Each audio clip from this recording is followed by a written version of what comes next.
In 3, 2, 1. Are we live, Jamie? All right, we're live.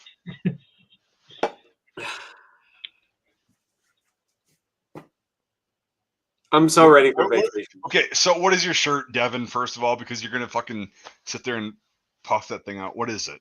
Oh, no, I was just fixing it. Yeah, what is it, though? It's just a Moe's and the Gun shirt. The garbage rod shirt? Yeah, the garbage rod shirt, the Moe's and the Gun. So, I guess I got to start dressing up for these because you guys do.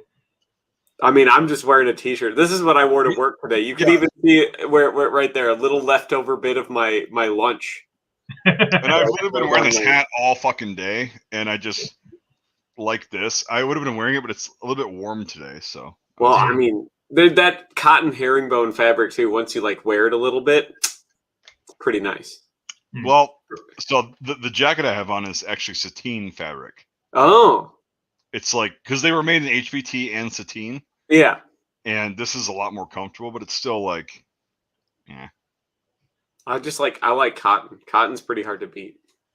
Yeah, it's 100% cotton, both things. And yeah, it is.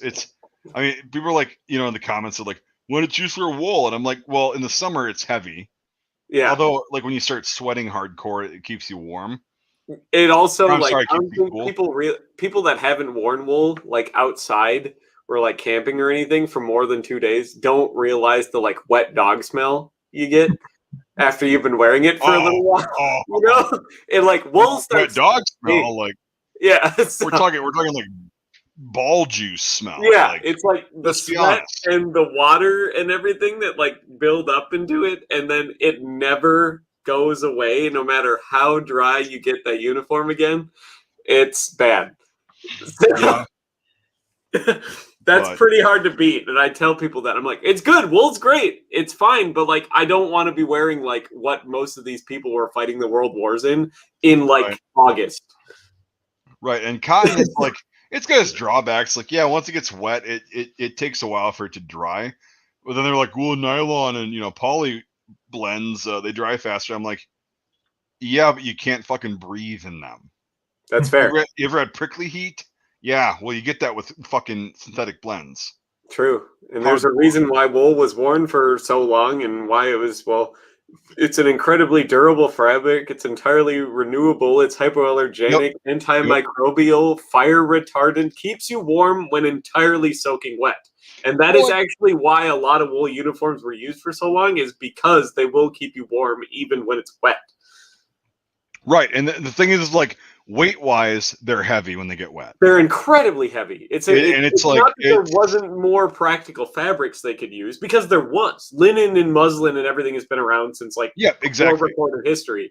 But the reason everyone used wool is because all of the properties of wool coming together make it the best uniform. And it's super strong, too. Like, you can dive for cover in a battle, right? Yeah. You could dive for cover on, like, fucking barbed wire.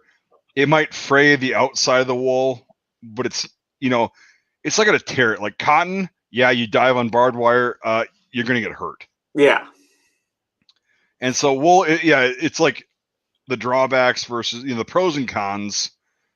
It's a definite thing. True. And, but wool is like, probably if somebody was like, okay, you have to have a military uniform, you have to design this thing forever and always. Yeah.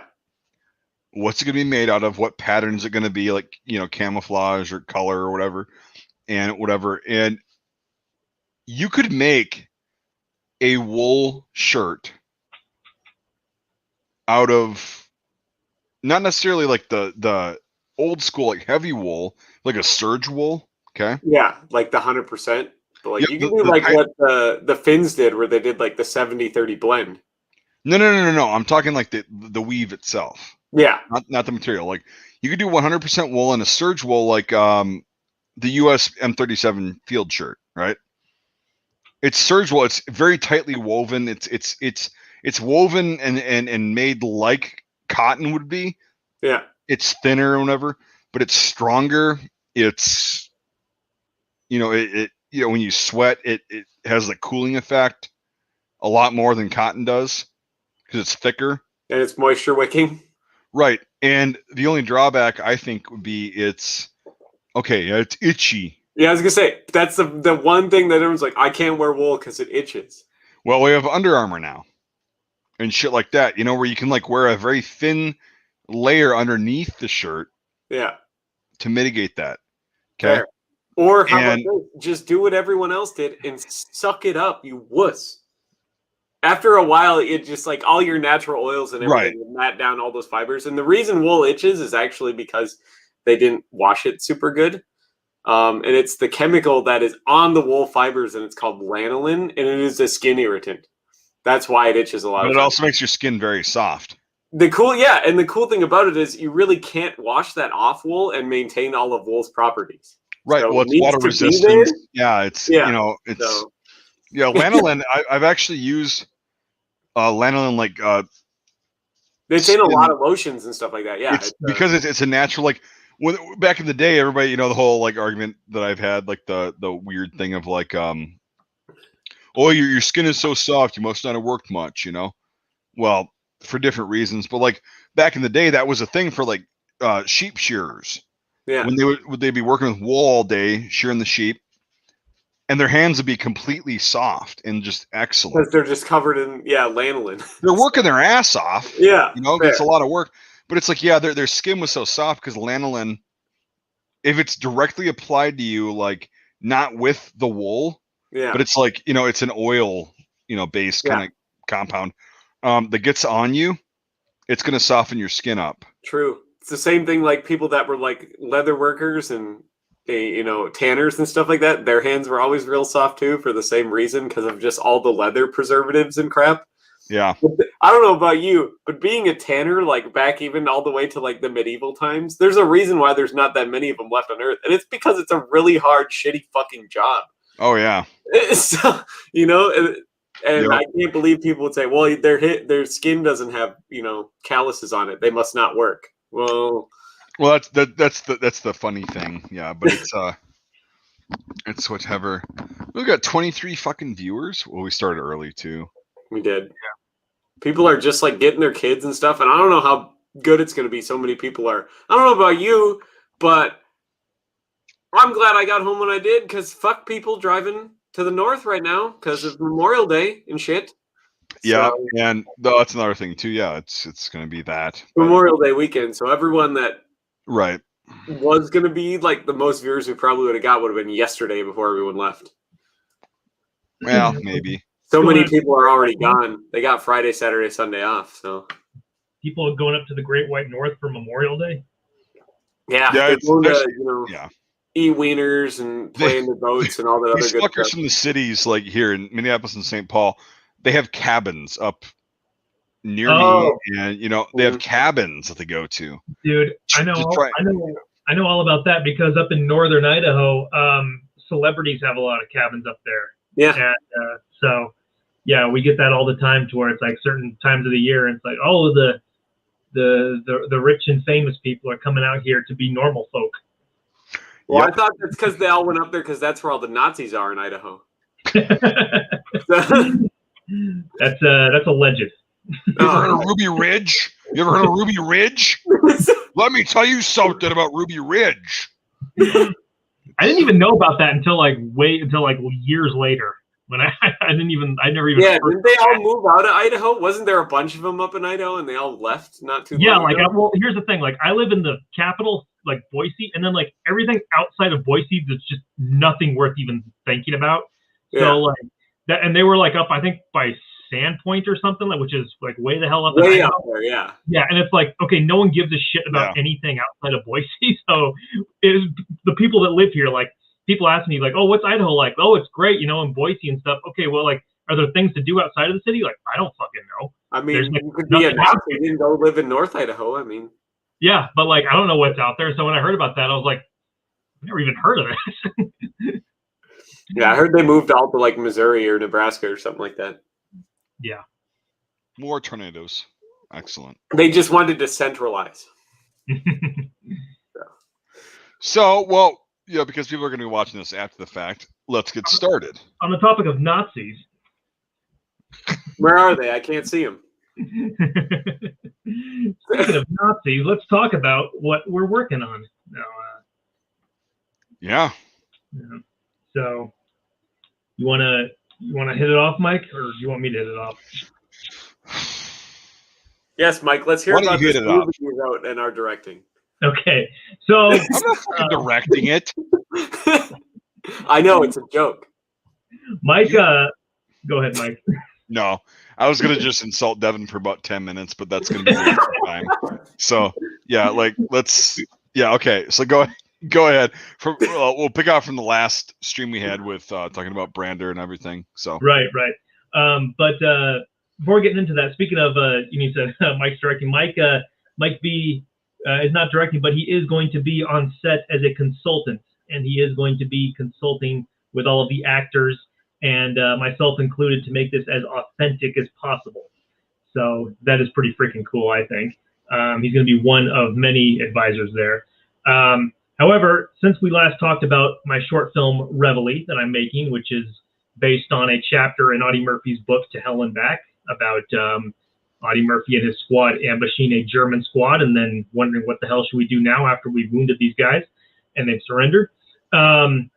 Things have picked up production-wise. We are I've raised a lot more money this week, a few $1,000s, and that's good. Money's rolling in. I just hired a new producer for like the production side of things. He's going to be, taking care of permits, location, and all of the technical stuff that I'm way out of my league, and I can't be bothered to think about.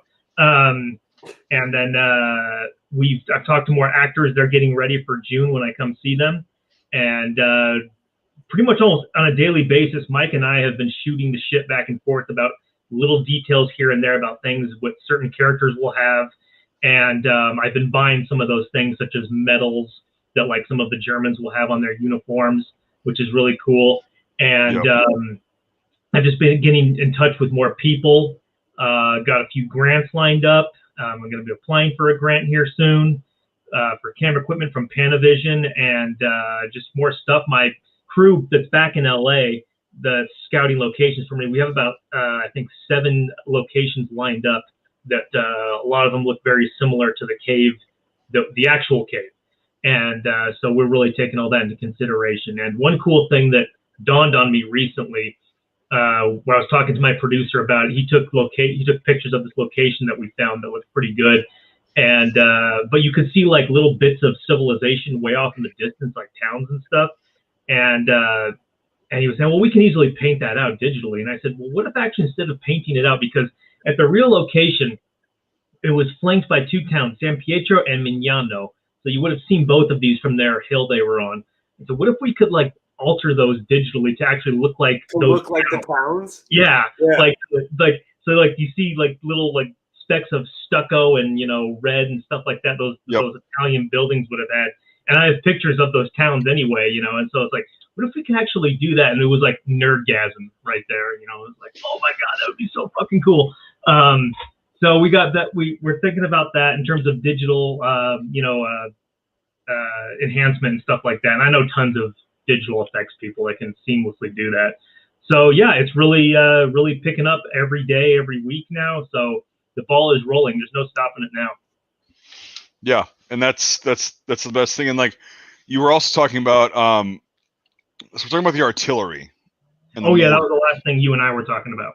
Yep, and it goes along with the landscape of you're gonna be putting those towns in there, but it's a mountainous region. Yeah, in Italy. Mm-hmm. It's how many miles outside of Rome? Like approximately, I'm not sure. It's not that far, but it's not like, super close to Rome, but like it's right outside of Rome, like probably 50, 60 miles, right? Right. It's right there in central Italy. It's right next to Monte Cassino. It's like a rock shot away from it. Right. And so like the Germans would have had artillery at the base of these hills because they're harder to spot. They don't have to hump them up the fucking mountains. And they would put them in locations where they could get to, firing above another, hill in front of them to a mountain, whatever. And so we were conversing, and his friend confirmed that they were 105s. They were not 88s, like Audie Murphy said, which I mean, artillery is loud as fuck. It's like, I mean, I don't want either of them going off next. right. But like at that point, just saying. And then, so we're gonna look and like see if there were the LEFH 18s, which were the most common 105s used. We're gonna try to see that. But so they would have been firing from over a mile away. Okay. Yeah. And they wouldn't have been able to see the smoke or anything. They would have just heard the, when you've got like maybe 5 seconds tops to react. The whistle of it sailing through the air. Right. And then you just hear the impact and all that shit. And it's like, so we're going to research. Hear anything. What? Then you don't hear anything after the impact. Well, you hear ringing, which is but no, so like we're gonna like triangulate and get in the video, in the film, like the actual, like, okay, how far away were they? Okay, what's the arc that they would have had to shoot? And like, because in films you can hear the shots and then you hear, like, you know, seconds later the artillery, and it's like, well, that's not accurate for like where they would have been at. They might have very well heard the whirring. I don't know how to describe it. And then the impact before they would have heard the actual shots going off. Well, they might not have ever actually even heard the shots going off, because if they positioned it in a valley, a separate valley from where they were, the sound would have just reverberated off the mountains they were shooting over. Well, no, but like it would still echo. Like the actual the going off sound would have echoed, but it would have been so, like, yeah, it would have been. They wouldn't have heard it per se. Probably. Well, they would have just been hearing tinnitus after that first round went off. But in the film, it's like you can actually make that happen. Like small details like that. That's what we're talking about. Like, how far away were they? What were they using? Okay, so this would have been, you know, and this arc would have taken this long to get to the, you know. So it's like everybody's trying to make this as accurate as possible and like as real of an, I guess, experience. Yeah. As you want to call it. Like, well, when are we going to get the first filing for an actor given PTSD by a director and somebody gets sued into poverty? Like, when is that going to be a thing? This might be a thing, you know. Are you going to make them sign a waiver or something saying you're not going to sue me for the PTSD we're going to give you? Listen, my producer who's there in LA, like he already told me, he's like, we got to work up, like, you know, contracts and stuff for when people actually like agree to sleep out there in the dirt and shit. So, yeah, and to not sue you for getting PTSD. Yeah. Well, you know, a couple of the actors have already suffered PTSD. A few of them were actually in the military. Oh, well, yeah, they're combat vets. Yeah. So, and yeah, it's gonna be fucking awesome. Like, this is gonna be, again, I keep saying this because I've been on a personal crusade, which is evident in my videos, even before Mike and I started talking. And Devin, you know this. I'm like, I fucking hate war movies. Like, they're so fucking. Yeah, there's a lot of shit wrong with them, and it's all of them. Nobody's quite got it 100% right yet. So right, and you can't really get it 100% right, but like you can get it 95 plus. True. I mean, getting 100 is pretty hard to do because you literally really can't like blow people up and like really use like real, you know, like, so like I get it, but like there's a lot of stuff where you can clearly tell as somebody who's not even a super hardcore historian like me and you, that you can clearly see as a regular person that like that's not right. Yeah, exactly. And that's the thing, is like, we're like, the main thing that, you know, Mike and I have been focusing on is just the like going through each character and like, what would this guy have carried realistically, and like the intricate details of that. And it's like that alone will quell a bunch of the nerds like Devin and I and Mike and I, everybody here. Like, it'll quell a bunch of the, well, nah, that's fucked up. It's like, if you look at their gear and they're carrying what they should have, and it's aged well, it's not overaged, but it's like, not too beat up. Yeah, it's just like, oh, okay, yeah, shit, you know. Well, and like you and I have been going like with every individual character almost, and this is like super like nerd shit that's not even really that important to the movie, but like I have to like do it. Like, Mike and I this morning were talking about dog tags for all the actors. Yep. And I ordered Audie Murphy's dog tags today after going over that info, and it's everything printed on it is exactly what would have been on his dog tag, including his next of kin's address, which I was able to find. And so it's like all the characters will have that. Like you probably are not going to see it on camera unless it like whatever falls out of the shirt or something. But in case it does, it's there. Yeah, it's there. Yeah, and it's something that the actors themselves, when they're finished with the movie, like can take with them. Like they can have it, and say, "Oh, this is when I was in this movie." Yep, and that's how far it's going. It's like it's everything we always like. We've sat here in our 20s and bitched about the whole fucking time. Like, well, we're like, getting God, an impression right is so hard, and people do it so wrong. Like when I put an impression together, like you got to go through to like even have like the pocket fillers accurate. Like I went through for like my Finnish impression to get like Finnish 1930s dated money as like loose chains and shit to like have in your pocket just for whatever. So you could be like, yeah, I even got this crap that they would have like just had in their fucking pocket. Well, that's what my World War I impression is. I was like, most people aren't going to see it ever. I got an original trench mirror that could go on a bayonet or a stick or something. And I got some we had the meal cards. So when you go through the chow line, they stamp them every time so the guys can't go through twice. Yep. And like you get them stamped and then you put it back in your pocket. I had I got like original, the reproduction, but like original, like the green and red packs of Lucky Strikes that I put modern cigarettes in. Yep. So when I was taking cigarettes out, it was from the pack that would have been. That they would have had, yeah. Right, like just shit like that, like details that people usually don't see. But it makes the impression, like going that far makes the impression. Well, and in this case, it'll give the actors more of like motivation to go.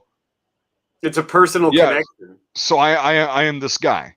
Yeah. I am this guy. Like I am this guy. I'm going to be dead. I'm going to be doing But no, I'm going to be like doing this as this guy would have been. Mm-hmm. And was. That's absolutely the whole thing. And well, and we've talked about also like various props and stuff that they're going to have with them, like personal items and such, and the Coleman stove, which we talked about. Yep. That's going to be a real important detail because one of the characters famously, carried this stove with him. He doesn't call it a Coleman stove, but that's what he would have had. Yeah.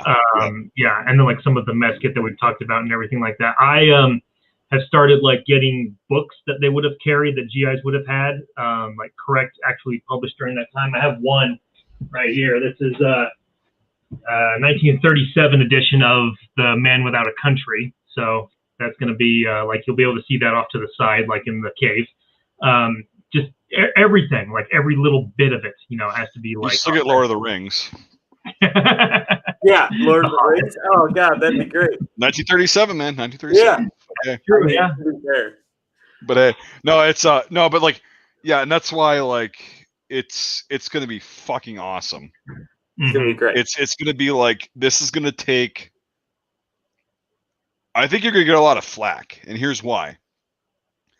Once you do this and you present it to people that are in the industry, you're gonna get a lot of flack because they're gonna be scared. I hope so. Because they're gonna be like, well, once this happens, the war genre is done. Yeah, it's we're leveling up here. Yeah, we're leveling up. And it's like, so I think you're gonna get a lot of flack for it, which is gonna be great because the more flack you get, the more it's fucking on. That's right. Oh, it's on. No, I completely agree. That's the whole. I love my share of shit talking, but I don't want to sound like I'm shit talking too much. But like, I could go on forever. I know you guys could probably too about like certain war movies that famous war movies and such like that. And it doesn't mean that necessarily these people that made them are bad filmmakers, but like, I think that it definitely like the war genre is what needs a new voice to come in and like say something new about it. If that makes sense. Well, and socially right now, it's actually a really good time because a lot of the younger people like yourself and older and younger about 15 years we grew up with Afghanistan, Iraq, Syria.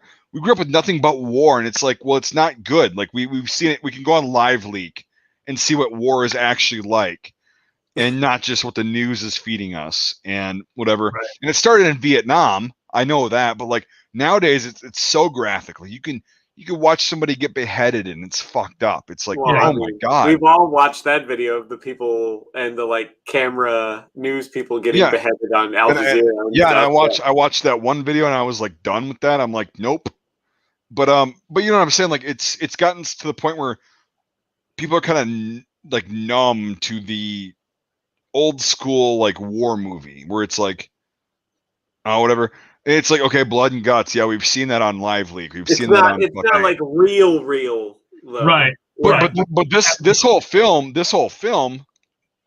goes a step further and it captures. I mean, you're gonna get a lot of people that just watch it. They're like, oh, I like the blood and guts. But like, you're also gonna get people that are like, they go in, they're thinking, and they're like, oh, oh yeah, oh. Well, there's a lot of movies that like, and it's probably happened with you as well, to where you watch it and when you see it, you don't necessarily like, you just watch that. Oh, okay, that was a movie, but then like it stays with you, and then you have to go back and see it again, and it's like there's something about this, and then it really starts to sink in at the more times you see it. Fair. Cool. When I watch a movie, I like to break it down into like 5 spots on the screen, and you watch a movie like over and over and over again in a row. Like not like 5 times in a day, but like maybe once, every 1 or 2 days for a weekend, and you watch a different part of the screen so you can pick out everything that's going on and stuff. Right. No, I know exactly what you mean, but it's funny talking about like you guys, you mentioned like blood and guts and stuff like that. I'm actually with another one of my YouTube friends. We're working on a video right now about Hacksaw Ridge, the movie. Yep. And we're talking about all the bullshit in that movie. And one of the things that I wanted to make a point in it, he didn't even pick up on. I said, like, the bodies, when they get to the top, it's all wrong. And he's like, what are you talking about? And I said, well, you're supposed to be bodies from, like, previous assaults, right? Like, days before, like, maybe a day or so before. And he said, yeah. And it's like, they're just, when you see them, they're just, like, actors with blood smeared on their face. Yep. It's like, these bodies would be bloated. They would be, like, green. Sunburned? Yeah, sunburned. They would look like a bunch of fat guys. Like they wouldn't look like people. They'd be swarming with flies because it's specific. That's the role I need to get in Hollywood. Then I need to be a bloated fat guy from a battle the day before. Yeah, you could just be like, somebody will fall in one scene, and then the next scene it'll be you laying there. Yep, and then it's like 2 days later, and then there's me like,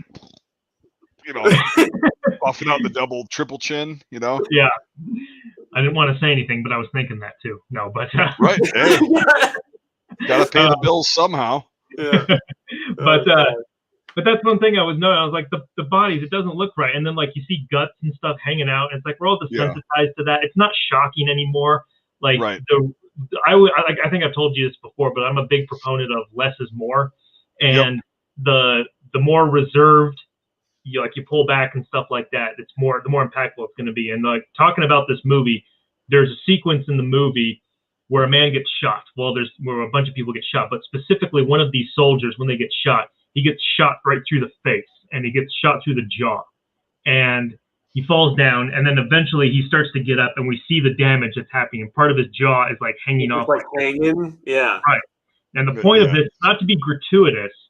It's going to be done extremely realistic and not romanticized at all. And the point of this is to show that like this is not your average type of like movie where people get shot and it's just like that, It's you see the little squibs go off and then they just fall over all dramatically. Like yeah, because this is going to be done with a combination of both practical, like prosthetics and CGI enhancement.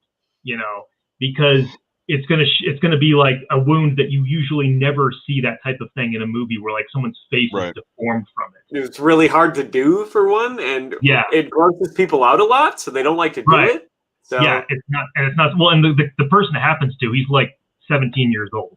It's not like a faceless 30s guy in his 30s or something. But how long before they were just boys comments? Well.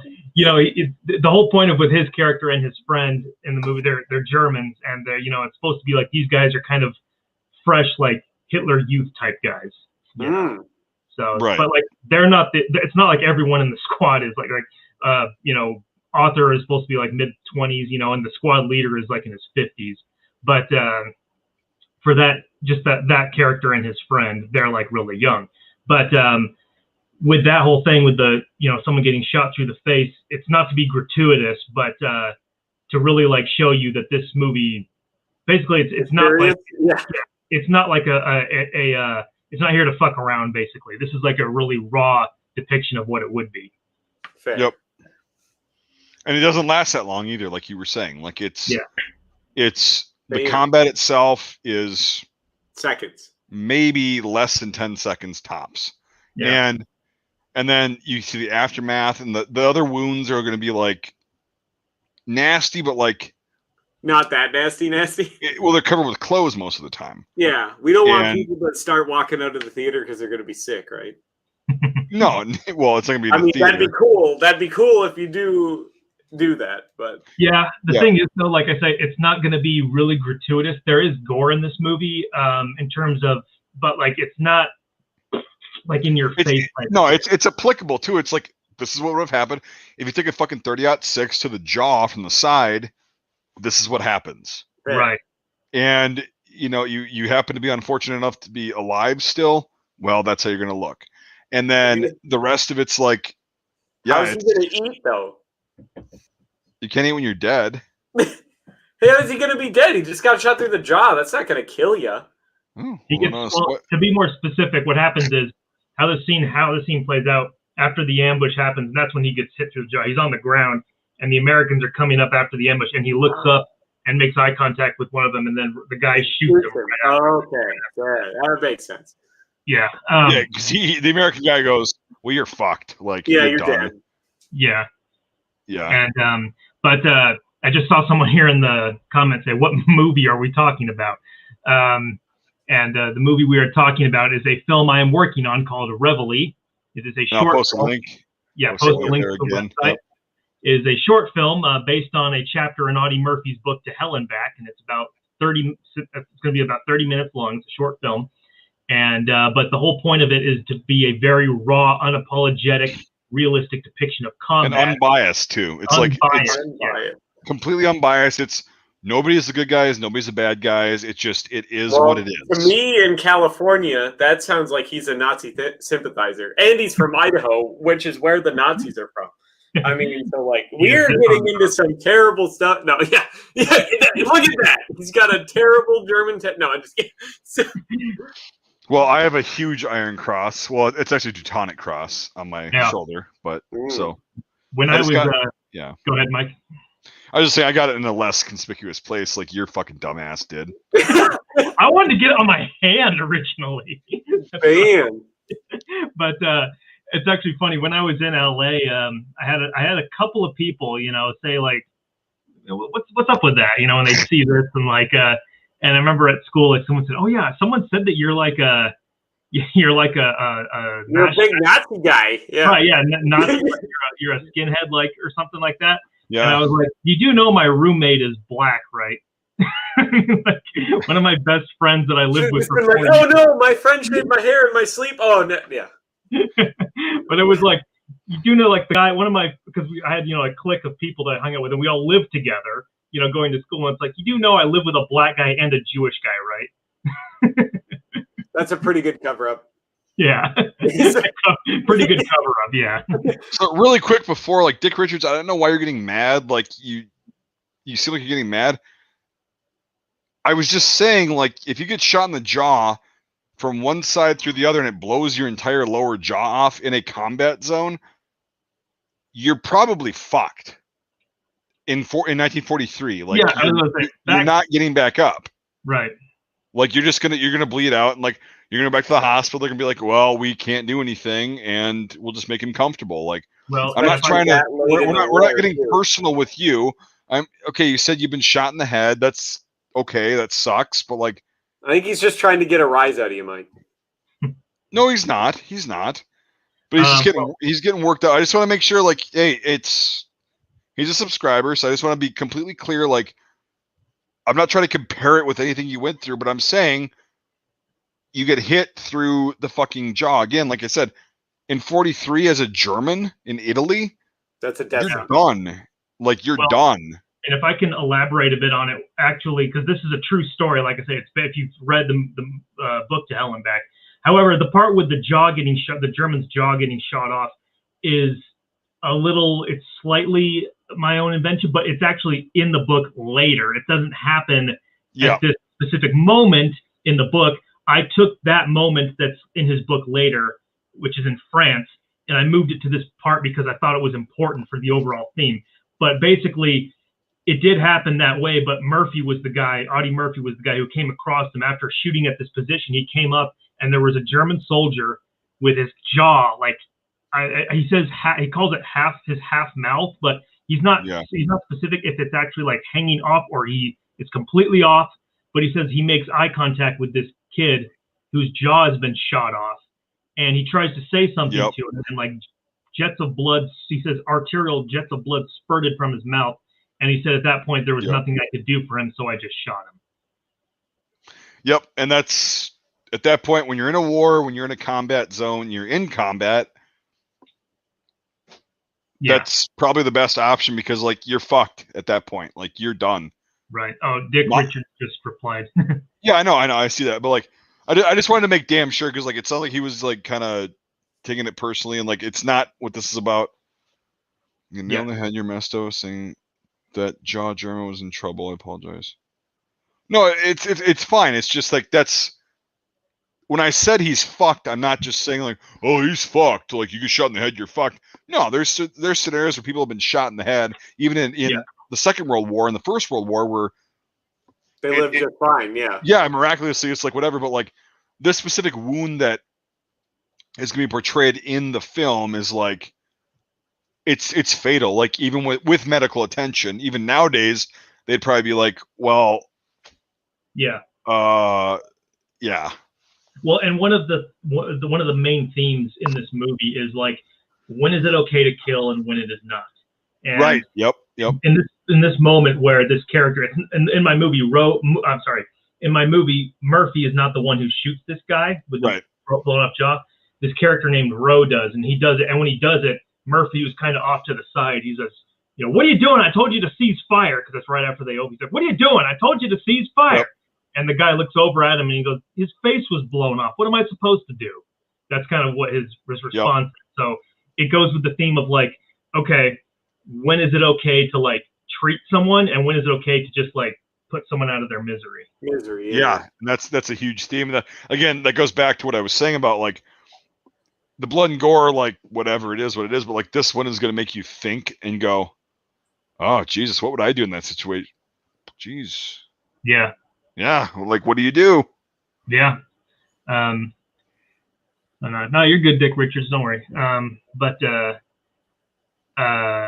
Also, in talking about like realistically depicting these wounds and such like that, and not just having it be gallons of blood and fake pig guts or whatever they use in movies for that. But in this movie, after these Germans have been wounded, you know, they're slowly dying, and eventually, you know, they do start to die. And we definitely are going to see the effects of that, to where people are going to become paler and, you know, mucus and blood and such like that. I've talked to the effects guys that I have lined up for this, who've already done tons of other things. I have full confidence in them. And I say it all the time, like it cannot be like, you know, gratuitous zombie movie. It has to be very real, very convincing and real. And I actually, in fact, Mike and I were sharing these the other day. Looking at actual photos of these types of wounds and these injuries, specifically jaw injuries and such like that, and to really get a reference for what we're going to be looking at. And it's not pleasant to look at, but it's new. That's the thing is, like, I was telling Mike, I was like, what's up, the man, Dan? Jesus Christ. $20. Thanks, man. Not much. We're just talking about the film that's going to be fucking awesome. And guess who's back? Leahy's back. 131 proof, bud. Straight up. I'm fucking wasted. You know what, Ray? You just opened Pandora's shit box. And Dick, you're fine. Like you probably were like not listening completely and like heard one thing. I do that all the time. Like we're good. Don't worry about it. Like it's Mike does it all the time. We agree. Head wounds are not good. Like you get a head wound in any capacity, it's not good. Even if it's like a cut on your head, it bleeds forever and you get dizzy and you get, it's fucked up. Shit, what the hell was I saying? About how authentic and awesome this movie will be. Well, yeah, but like what part of it? Well, we were talking about like the wounds and stuff like that last.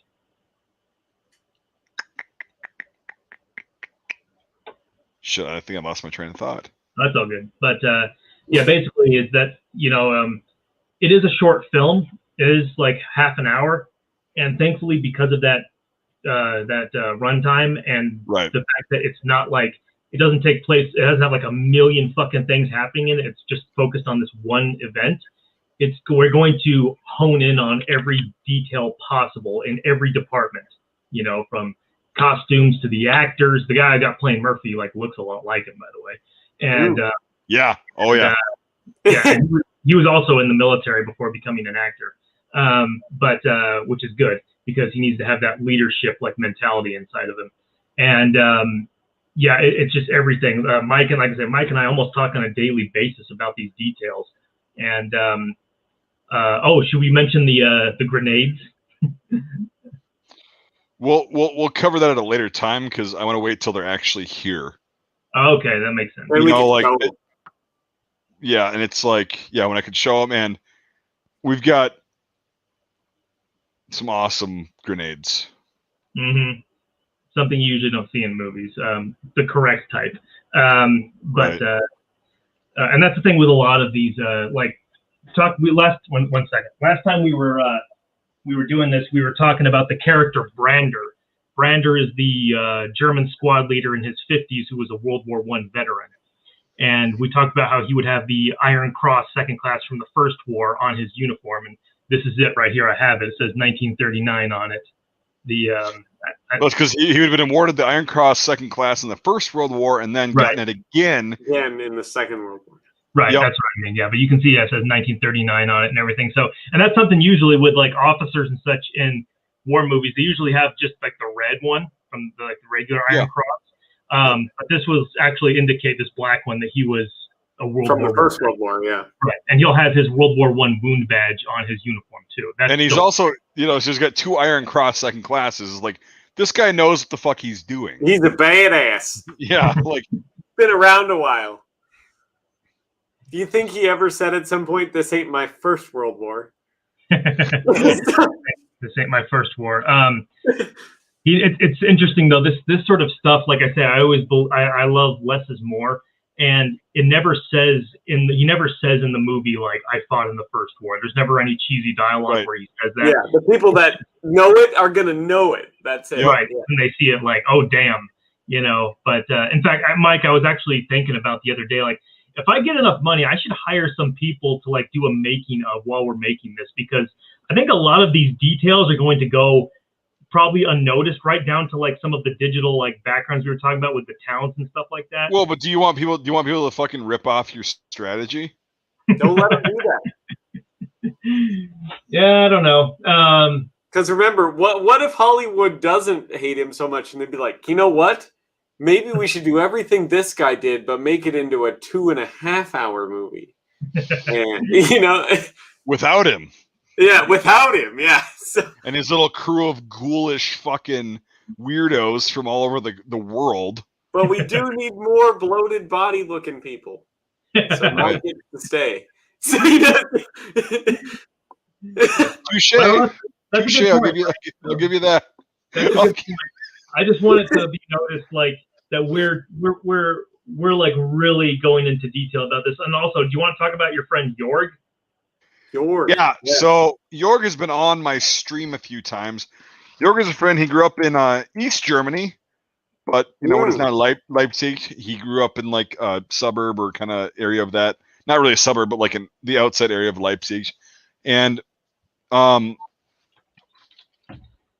he was also in the Bundeswehr in the mid to late 90s, and he's been into history his whole life. He understands, World War II happened. He's about with all the cameras, right?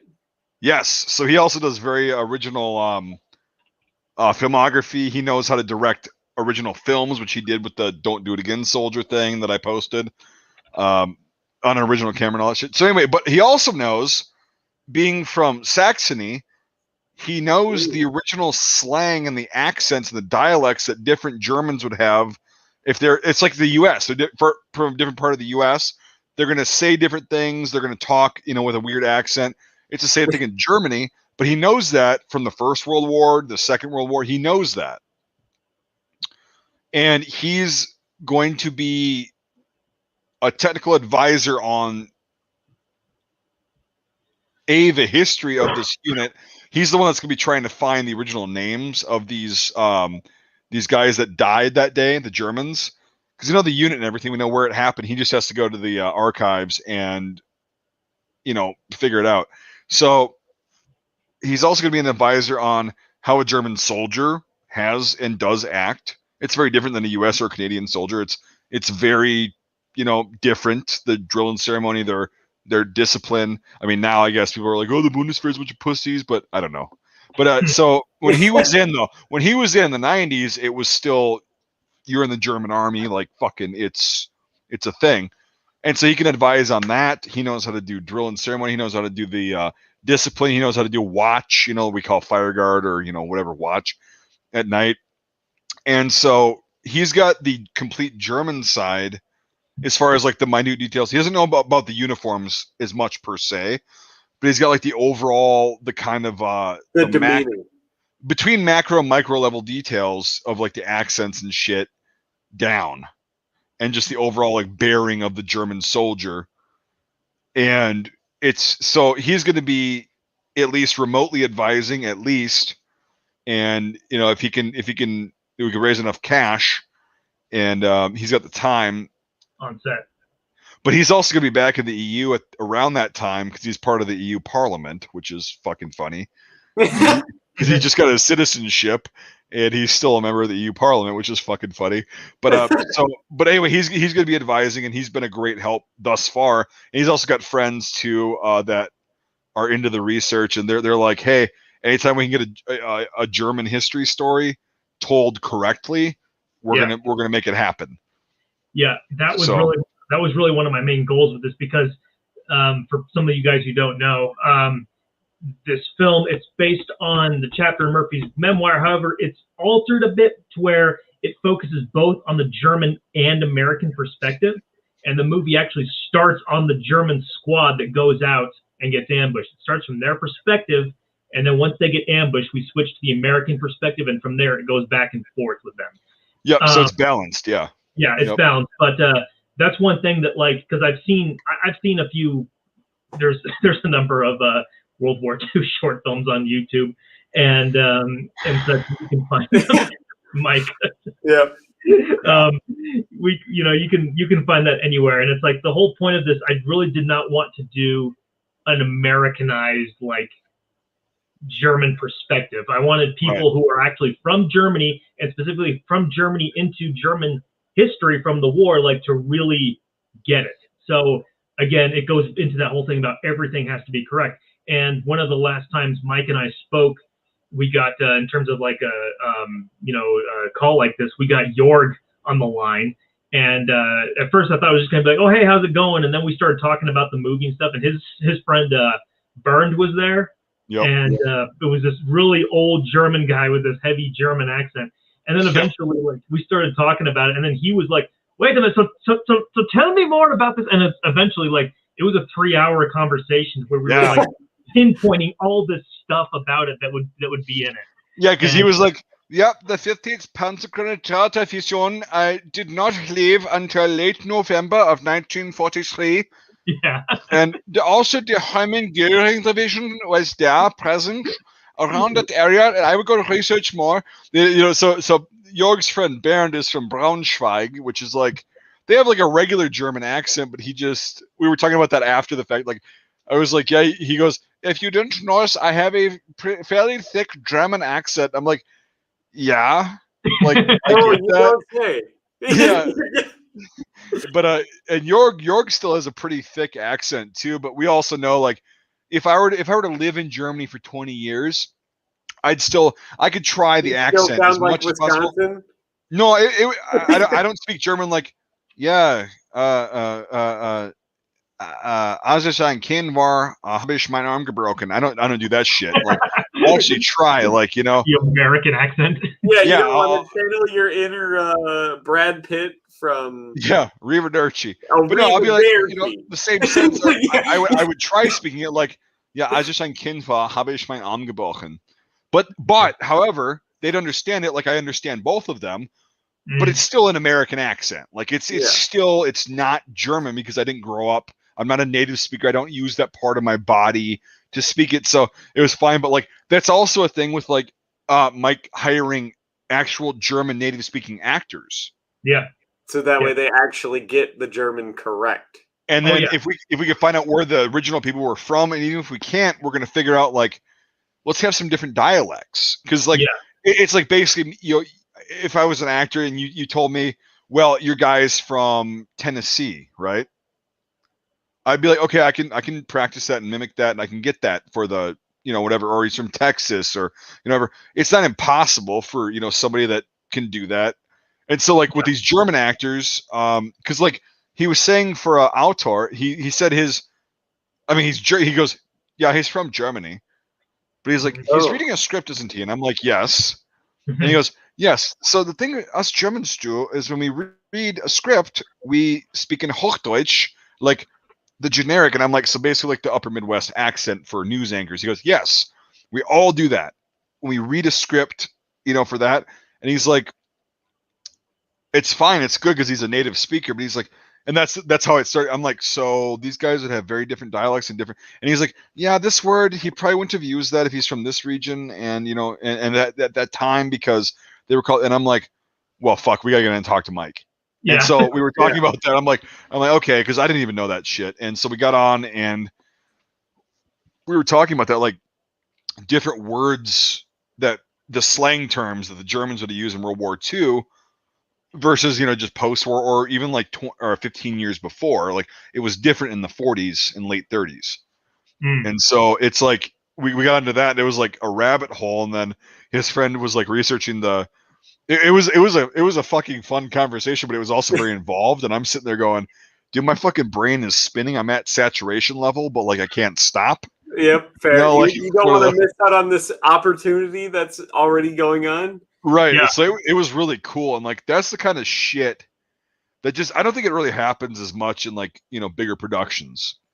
No, well, it doesn't. Well, it's funny. Like, I'm not, Mike B knows way more like German than I do. I just know like real basic stuff when it comes to German. And, I remember like watching, when I went to film school, a lot of students were from Europe. You know, there were some French students and such, and there were some German ones too.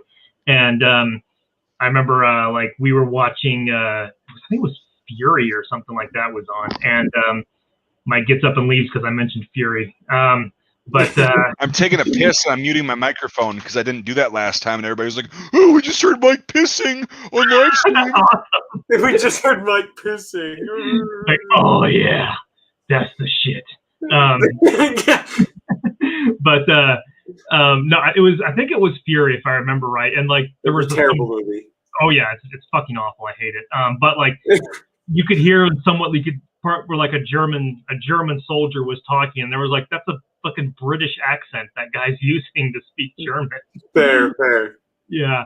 And that's what my German friend said. And I was like, yeah. And there was another time where we were watching one of the Indiana Jones movies. I think it was Last Crusade or something.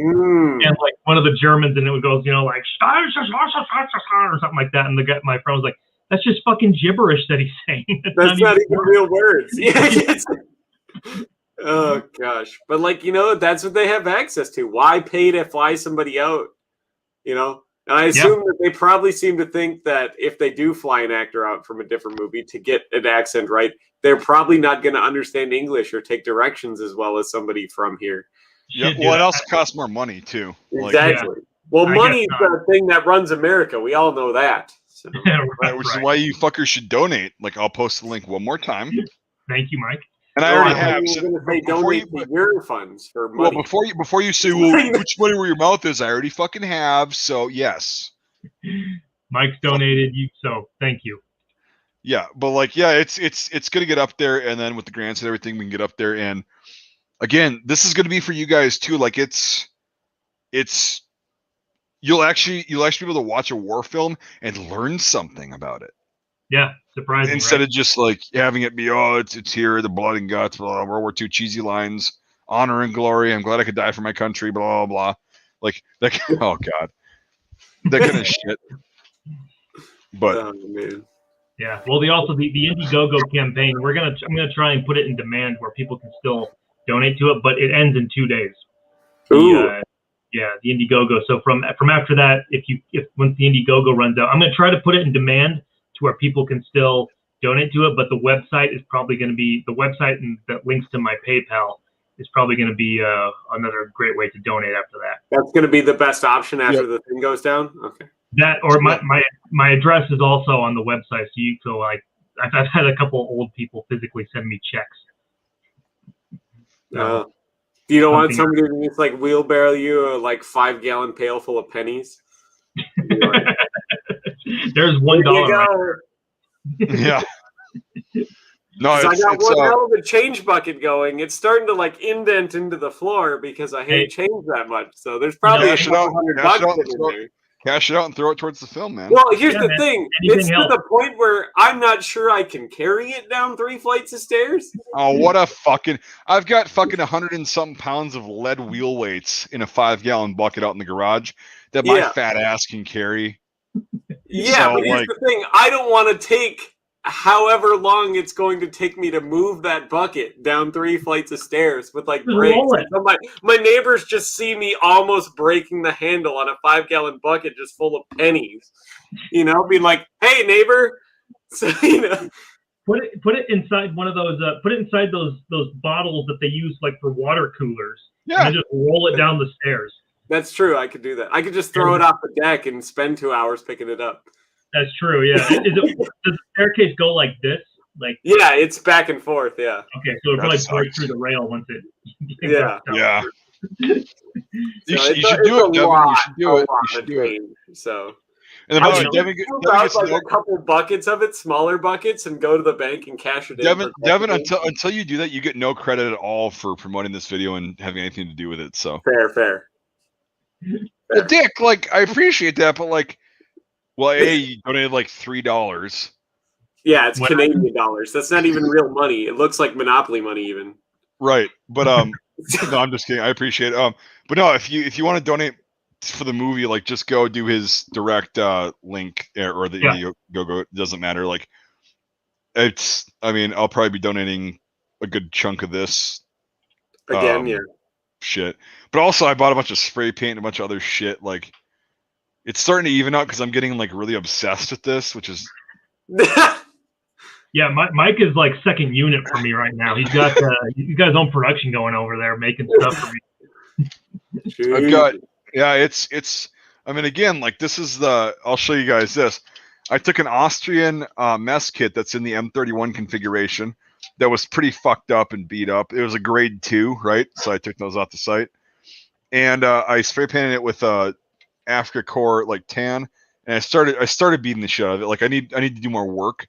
But, like this is normal wear, and like where this big dent is, I put like a big, feel like it was an impact or something from like dirt or whatever. Mm-hmm. And then I'm gonna make burn marks on it. So this is kind of shit that like it's small, like little details like that, but it's gonna look great. So yeah, oh yeah, it's gonna be fucking great. Yeah, and I also have in connection with the guys that do At the Front. I know the guys who run that place, and they're talking about lending me a bunch of stuff to do it, so I don't have to. I can use a huge chunk of the money for more like production-wise things like location and stuff, because that'll eat your wallet really quick. Exactly. Yeah, and like that's why I'm like, well, if I have this shit, I might as well just let you use it because that's more money you can spend on. The artillery effects, the fucking, all that shit. Like the equipment, like they usually blows a fucking budget on a movie to get it right. Yeah, that's when you've seen Generation of War, right? Yeah. Yes. Yeah. Mm-hmm. When I saw that, I was like, God damn, this budget is so small because the battle scenes are like a little town, like they're just like on a street, and there's a whole like build up to the Battle of Kursk, and then we just never see it. And, no, it's like and they do like the initial like they're getting out of the trenches, and it's like, yeah, what? Yeah, you just what the fucked fuck? us out of that? Like, Kursk was probably one of the largest engagements, like one of the ever. single largest battles of world, yeah, ever. Like not just in World War II, it was ever. It ever. Was fucking and it massive. cuts away from it before we can see it, and it's like. I was like, Jesus Christ! Like, what's going on? And I learned later that they spent like nearly all of the budget on the uniform. Yeah, that's the problem. Fair, yeah, they looked pretty good. That's why. I sat there and nitpicked that whole fucking series, and like they changed the uniforms constantly, but it was relevant, and I'm like, I can't find a single goddamn thing wrong with these uniforms. It was really good. They even got like a lot of the Russian stuff right. Well, I don't know much. People get a lot of the Russian stuff wrong because either the Russians have a ton of shit from like way later, like the 60s, which pisses me off, even though it's very similar, but it's not the same. Or they give the Russians just nothing because they're like, it's the Russians. They didn't have anything. Oh, the Russians definitely had stuff. Yeah, the Russians definitely had stuff. Yeah. Oh yeah, they owned the I don't Germans. know about you. You don't get to the single most mass-produced firearm in history, which is still the most, and they got by like 19 million rifles. Yeah. By not having any rifles. And it's just in Kursk too. Like that was the first time that the Tiger saw like its massive, like it was used in a massive scale and effectively for a while. Until, that's also when they realized, then they realized the Tiger's not the top anymore because the Russians are coming out with IS-2s and shit like that. And IS-1s are heavier. Yeah. Anyway, I know that's a nerd thing that you brought up, and I'm like, yeah, I wish they would have gone for because that was insane. So yeah, it's a uniform. It's going to be good. A lot of money. Yeah, and you've got that mostly covered, which is cool. Mostly covered, and they're going to be right. They're going to be correct, which is the best part. Right. On both sides. Like, it's not going to be completely like, mirrored to, like we talked about. Brander is wearing Africa Corps stuff because he would have been in Africa, but like Otter was on the Eastern Front, so he's like wearing, a wool like tunic. And he has the Italian camouflage pants on. Yep. But every little detail like that is the German stuff was really, really difficult to go over because a lot of it was really different, whereas the U.S. stuff was pretty. That took us like 3 days? Yeah, it was a lot. Yeah. Well, I mean, you got to look at how many times did the Germans change shit just because they had to for like economy purposes. Right. The war went on for like the actual like war went on for like 5 years, and they went through like 4 different uniform modifications.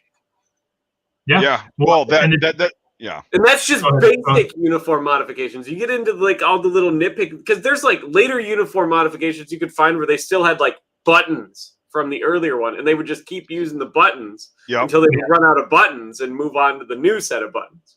And there were guys wearing 1936 tunics to the end. To the end of the war. Green collars. So. Like it's whatever the fuck they had. And it's like they we were getting down to like, because one thing that got really detailed. We were talking about like, okay, what if like, because he's got Panzer Grenadier shoulder boards on, but his Litzen might be different. We were going over stuff like that. Yeah, like Brander. He would have because the shoulder boards are easy to change. The Litzen, you'd have to have somebody sew that on. Yeah, and if you didn't have the time to sit down and sew it yourself, right? So he might still have Africa Corps Litzen on with Panzer Grenadier shoulder boards. Mm-hmm. And things like that, like it's, and then like the EK2 that you just showed, the ribbon with the 1939 award. Yeah, like that's something that I don't think I've ever seen in a war film of like an older guy, but like they were actually fairly common. Like that was not an uncommon thing. New. Yeah, I looked it up after we talked about it, and I saw photos of it. Oh fucking God, Dave's shooting. What? Well, yeah, he told you he was going to, like he did. But it's funny because like when he shoots pistols, it's like a little pop, and he's shooting a rifle. Yeah. So that's why we started earlier because I was gonna. You were gonna go there. We got to make some. We got a redneck fest going on. Just freaking a little bit away from us. Isn't that just the whole No, these are all mud ducks that come over here. They're from Minnesota. So these are all mud ducks. They come over here and they go mudding. And it's like a weekend on Memorial Day every weekend. That's what people do because they think it's fun. Yep. And last year they couldn't do it, so this year they're going to be out in force. So Dave and I are like, we're like, well, we should establish dominance before they start making noise with their engines tonight. So set the woods on fire. No, that's not establishing dominance. That's being an idiot. But trees go back. It's fine. Yeah. So we have, and this is mainly going to be for people that are watching this afterwards. We have established the progress that we've made, and it's actual legitimate progress, and it's going to be fucking awesome. And we got more donators tonight. People said they just donated shit, and then I just got $50 from someone. Yeah, it's probably the Canadian guy. He's on the disability though. On the disability. That's what they Well, they call it in the South. But yeah, so yeah, we'll keep this going, and I posted the link, and the live chat will be, replayed. I'll post it one more time.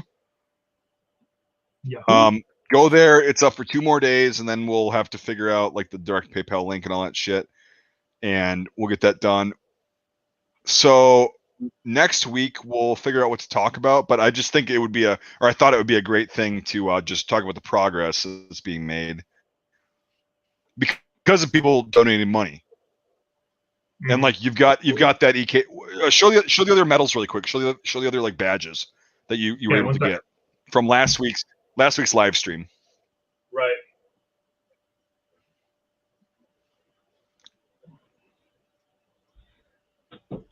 Brander's World War I wound badge is still in the mail. Here is the in bronze the infantry assault badge. Yep. Nice. And although we're talking about Brander's probably gonna have a silver one. Yeah, you could have definitely. Yep. Right. Otter, the second in command, Otter, who served on the Eastern Front, he's gonna have the this on his sleeve, the tank destruction badge. So Ooh, that's great. Yeah, I have another one of these, but also some ribbons right here. We talked about how Otter, the character who was second in command, he's going to have this one on, along with his Eastern Front ribbon. Yep. So those are going to be together. Well, what's funny is like, so these basic medals that just the awards that all these Germans would have been wearing, that was $100, right? Yeah. Spending. Just those, like the basic part. Yeah. So it's insane how much it adds up. And then I just bought a bunch of patches. I bought all the US patches. That was over $100, for the ranks and the actual original patches. So it's like, yeah, Do you have those with you, or are they in the mail? Money. This isn't for my income. This is not for my income. Trust me. It's just we all believe in this, and it's going to be fucking awesome. So yeah, absolutely. Yeah. You guys got that. So well, we've been rolling for what? Oh, sorry. I was going to say, do you have the third patches, or are they in the mail right now? No, they're in the mail. They're in the mail. Okay. They're all going to be hopefully coming in. Hopefully the post office doesn't lose them. They've been sucking lately. I've been okay with that. So yeah, I've been okay. So but yeah, it's going to be fucking awesome. And yeah, you guys are going to be a part of this. If you donate, you guys are going to be part of that. So. I get for every donation, I get the email through either Indiegogo or through my PayPal, and I document it. So all those names will be in the credits when this movie when it's done. There we go. At the very end, it'll be thank you for all of you people, and I'm going to make sure that everyone gets their credits that they deserve. And then when Mike's like Steven Spielberg famous someday, you're going to be like, wow, I'm glad I did that. Put it on a resume. Yeah, I donated. You might know the name. Mike Heart Attack. Wait, you mean the Plastic Apocalypse guy? They'll never live that down. It'll just be like he gets to Stevens. He's got like tons of directing awards. It'd be like, oh, you mean the Plastic Apocalypse guy? Oh shit. Dude, that's a hard one to shake. if you go to my YouTube channel, I've been posting updates for Reveille. I have some promo videos out and such like that. And I swear, like, the majority of comments I get on all of them are just, when's the next plastic apocalypse? I'm just like, I'm not fucking working on that right now. We're doing a real plastic apocalypse. We're doing a flesh apocalypse. Yeah, we're doing the real fucking thing now. This isn't play anymore. It's going to have to be like your teaser trailer. It's just the guy with his jaw hanging off, and it's just going to be called Flesh Apocalypse. Well, I play Call of Duty Nazi Zombies. I don't need to see this movie. Yeah. Oh, God. But, all right, well, I'm going to go over and make some fucking noise. Shoot the shit, literally. Oh, yeah. Yeah, I'm gonna be shooting them. It explodes when you shoot it. I'm gonna take an M44 carbine over, and we're gonna make some noise. Ooh, that's loud. That's really loud. I got my oil change today, and when I pulled up, the guy said, "This was under your hood, and it was a 45 shell casing from when I was shooting last time." That's good. Bounced off the windshield and went into the hood. One time at a reenactment that I went to, where they said no live rounds whatsoever, I apparently got there at night, and I opened up my door, and a shitload of live ammo fell out of my door, 45s, and they found it because I had moved my car, you know. Mm-hmm. And they're like, "Oh, whose ammo is this?" And I'm like, "That's mine." Like that's. Yeah. I mean, like, it's like I wasn't planning on bringing it here. Yeah. I wasn't planning on using it at the reenactment. I shoot a lot, like in the private life. Like, and they're like, "Okay." They were like, anybody, you know. So right. So, but yeah. All right. Hey, good stream, and we'll check in next week on Friday. We'll have Atackakkkkkkkkerman on here, and we'll probably have Devin K. But hey, Devin K. I'll be out at your place. You'll actually be here, so we don't have to have be there screens in the flesh. Yeah, I'm looking forward to that. It's my first vacation this year. I'm fucking not. Why? Get to have you out here, Jesus. I mean, it's gonna be a fuck ton of work. We're gonna be doing a shit ton of work. Yeah, but I also feel a lot better this year. That's true. That's true. That is very true. We'll see what the weather and the heat and everything else brings, because it can get miserable pretty quick. So, you want to come out? You want to come out to rural fucking Wisconsin? And like see the shit heap that I live in, and like the fucking. I mean, it's surrounded by pine trees. There's nothing out here. There's no culture. You just said there was pine trees. Out in the middle. Something. Yeah, the pollen's been great this year. Oh God, the pollen's been fucked this year. All right, I'll overdose on Claritin. It's been because like literally my property, Devin can vouch for this, is surrounded by pine trees because the guy that I bought the house from planted like almost 300 pine trees when he moved in like 20 years ago. They're all full now, and this year the wind would alternate. Like one day it'd be coming from the south, so it'd blow all the pollen across in the house to the north side of the trees.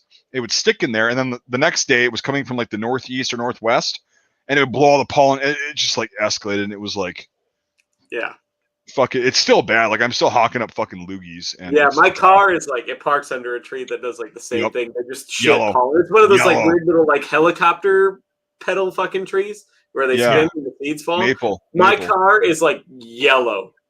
Yeah, it's fucking ridiculous, but. Anyway, over you.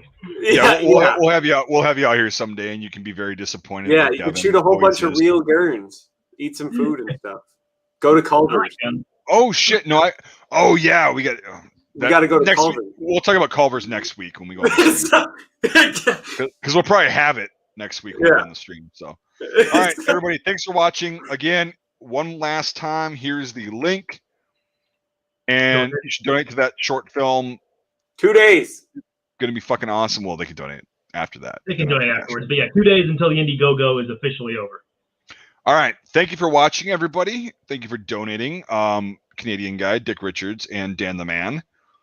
So we will check in. Might do next Wednesday. I've been pretty bad at that lately, but for sure Friday night shite will happen. So all right. Later, clowns.